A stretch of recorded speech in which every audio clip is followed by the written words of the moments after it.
কখনো ভেবে দেখেছেন ক্যালেন্ডারের একটা সাদামাটা পাতায় থাকা কোনো সাধারণ তারিখও কতটা অসাধারণ তাৎপর্য বই নিয়ে বেড়াতে পারে? সত্যি অবাক করার মতোই।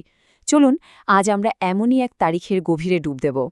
প্রশ্নটা শুনতে যতটা সহজ মনে হচ্ছে এর উত্তরটা কিন্তু ততটাই জটিল। আসলে এই দিনটা শুধু একটা তারিখ নয়, এর পেছনে জড়িয়ে আছে আত্মত্যাগ, সংগ্রাম আর আমাদের পরিচয়ের নানা রকম গল্প। হ্যাঁ, ঠিকই শুনছেন। এই একটা তারিখ দুটো আলাদা মহাদেশে, দুটো ভিন্ন দশকে ইতিহাসের মোড় ঘুরিয়ে দিয়েছিল। চলুন আজকের এই বিশ্লেষণে আমরা সেই গল্পগুলোই এক এক করে খুঁজে বের করি। তো আমাদের যাত্রার প্রথম অংশে আমরা এমন দুটো ঘটনার দিকে নজর রাখব যেগুলো ২১শে ফেব্রুয়ারিকে ইতিহাসের পাতায় একেবারে অমর করে রেখেছে।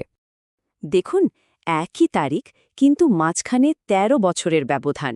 একদিকে ছিল নিজের ভাষায় কথা বলার অধিকার আদায়ের লড়াই, আর অন্যদিকে এক বলিষ্ঠ কণ্ঠকে চিরতরে থামিয়ে দেওয়ার এক ভয়ানক চেষ্টা।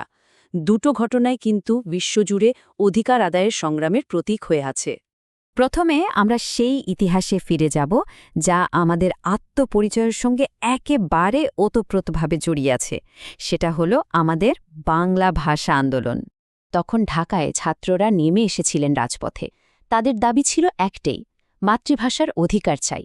নিজেদের সাংস্কৃতিক পরিচয়, নিজেদের অস্তিত্ব রক্ষার জন্য তাদের সেই আত্মত্যাগ ছিল এক কথায় অভূতপূর্ব, এক ঐতিহাসিক সংগ্রাম।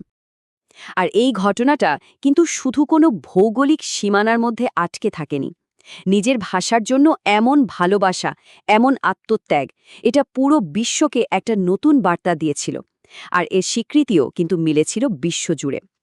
এরই ফলস্বরূপ ইউনেস্কো ২১শে ফেব্রুয়ারিকে আন্তর্জাতিক মাতৃভাষা দিবস হিসেবে ঘোষণা করে। ভাবুন তো, ১৯৫২ সালের সেই সংগ্রাম আজ বিশ্বের প্রত্যেকটি ভাষার মর্যাদার প্রতীক হয়ে উঠেছে। আচ্ছা, এবার সময়টাকে ঠিক ১৩ বছর এগিয়ে নিয়ে যাওয়া যাক। স্থান ঢাকা থেকে সোজা নিউ ইয়র্ক। প্রেক্ষাপট হয়তো ভিন্ন, কিন্তু মানুষের মৌলিক অধিকার আদায়ের যে চেতনা, সেটা কিন্তু একদম একই। ১৯৬৫ সালের এই একই দিনে নিউ ইয়র্কের অডুবন বলরুমে বক্তৃতা দেওয়ার সময় হত্যা করা হয় নাগরিক অধিকার আন্দোলনের অন্যতম নেতা ম্যালকম এক্সকে। আতাতায়ীরা হয়তো তার শারীরিক অস্তিত্ব শেষ করে দিয়েছিল, কিন্তু তার আদর্শ আর লড়াইয়ের যে উত্তরাধিকার তা আজও জীবন্ত। আসলে ম্যালকম এক্স শুধু একজন ব্যক্তি ছিলেন না, তিনি হয়ে উঠেছিলেন বিশ্বজুড়ে মানবাধিকার, সাম্য আর ন্যায় বিচারের সংগ্রামের এক চিরন্তন প্রতীক। তার সেই অসমাপ্ত লড়াই আজও লক্ষ লক্ষ মানুষকে অনুপ্রেরণা দেয়। এখানে আমরা দুটো সংগ্রামকে পাশাপাশি দেখতে পাচ্ছি। একদিকে দেখুন ভাষার অধিকার, যা আমাদের সাংস্কৃতিক পরিচয়ের একেবারে মূল ভিত্তি, আর অন্যদিকে নাগরিক অধিকার, যা মানুষের মর্যাদা নিয়ে বেঁচে থাকার ভিত্তি। ২১শে ফেব্রুয়ারি এই দুই মৌলিক অধিকারের সংগ্রামেরই এক নীরব সাক্ষী।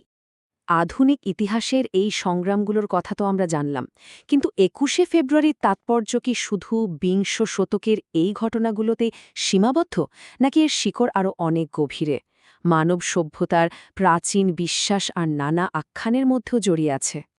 যেমন ধরুন, জ্যোতিষশাস্ত্র বলছে এই সময়টা মীন রাশির অন্তর্গত, যা কিনা আধ্যাত্মিকতার প্রতীক। এই সময়ের জন্মপাথর হল অ্যামেথিস্ট, যা স্বচ্ছতা আর সুরক্ষার বার্তা দেয়। আবার খ্রিস্টীয় বিশ্বাসে এই দিনটি সাধু পিটার ড্যামিয়ানের স্মরণে পালন করা হয়, যিনি ছিলেন জ্ঞান আর সংস্কারের প্রতীক।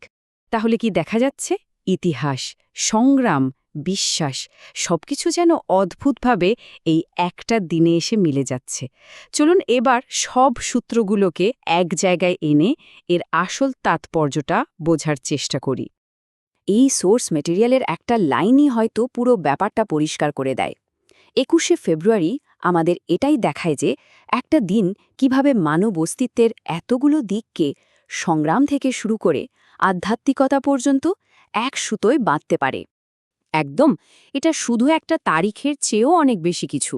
এটা যেন পরিচয়ের এক পরীক্ষাক্ষেত্র, একটা ক্রুসিবল, যেখানে ভাষা, নাগরিক অধিকার আর বিশ্বাসের সংগ্রামের আগুন মানুষের পরিচয়কে আরও খাঁটি, আরও শক্তিশালী করে তোলে। তাহলে সবটা মিলিয়ে যদি আমরা দেখি, এই দিনটা আমাদের কি মনে করিয়ে দেয়? এটা মনে করিয়ে দেয় ভাষার জন্য সংগ্রামের কথা, ন্যায় বিচারের জন্য আত্মত্যাগের কথা, আধ্যাত্মিক আশ্রয়ের খোঁজ আর সবকিছুর ওপরে আমাদের নিজেদের পরিচয়ের সম্মিলিত শক্তির কথা। এই ২১শে ফেব্রুয়ারির মতো আমাদের জীবনেও হয়তো এমন কিছু তারিখ থাকে যা আমাদের ব্যক্তিগত বা সম্মিলিত ইতিহাস আর পরিচয়ের একটা মাইল ফলক হয়েছে। একটু ভাবলেই দেখা যায় প্রত্যেকের জীবনেই এমন কিছু তারিখ রয়েছে যা একটি বিশেষ গল্প বলে।